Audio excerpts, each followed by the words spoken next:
joining us now in the studio to talk more about all this is Stephen Moore, president of the Ukraine Freedom Project. Stephen, great to see you. Good to see you. Last time we talked, you were in Ukraine. Yes, yes. But now you're back here in the U.S. A lot to discuss here, but first, I want to get your thoughts on what President Trump had to say.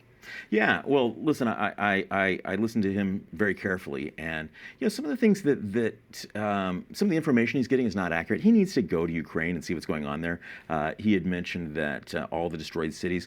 Well, all those destroyed cities are in the Russian-speaking part of Ukraine that Vladimir Putin has said he wants to liberate. So the Russians have been attacking Ukraine for 10 years, and they've got a piece of Ukraine that's about 17% of their country. 83% of their country is highly functioning. In 17% of it, the worst things in the world are happening.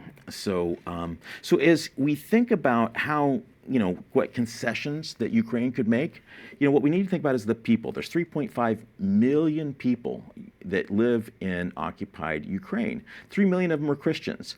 And, Russia has shut down all the churches, Catholic churches, Protestant churches, all the churches not controlled by the Kremlin. So, these are people that are facing imprisonment, torture, just for going and worshiping God the way you and I do and all your viewers do. Yeah, and I know that you talk to these folks. You even made a movie about that. We're going to get that. We're going to talk about that before we end our interview here. But what do they say to you? The first person I ever met who told me about his torture at the hands of the Russians was a guy named Victor. Victor's an evangelical Christian, and he was taking groups out of occupied Luhansk. And one day, groups of people, like kids, families, and one day the Russians pulled him over, pulled him out of his car, and took him to the basement. And this is a euphemism for being tortured. You've been taken to the basement and tortured.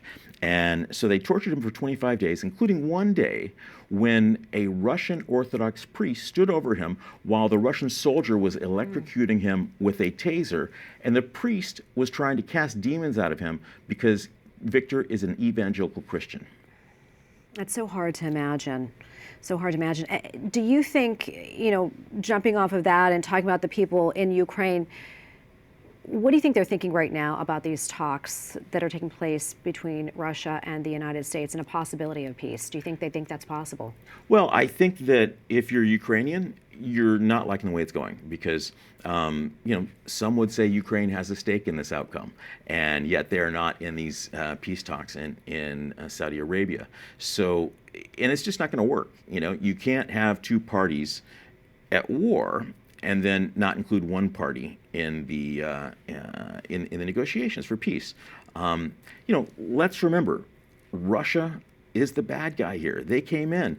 Russians use rape as a weapon of war. They came in and just, and have taken large swaths of it, of Ukraine, and done horrible things to people. So, and the Ukrainians have pushed them out of almost all of their country, and we need to not reward Putin for bad behavior because I think that will.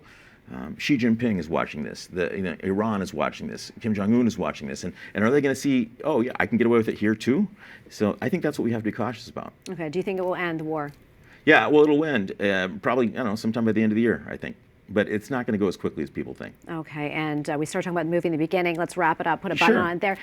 Tell us quickly about it and where people can see it. Yeah, A Faith Under Siege, and it will be live on YouTube to start with for at the end of the month, and it was great. We premiered it at the Museum of the Bible, and it's a story of a couple of dozen very brave Ukrainian pastors and believers who have just endured hardship and really come out the other end okay. But these people need help and they need a peace, and they need a peace that involves a just peace. Yeah. Well, thank you so much, Stephen, for coming on in studio talking to us about all this. We appreciate it. Hope to see you soon. Yeah, always great.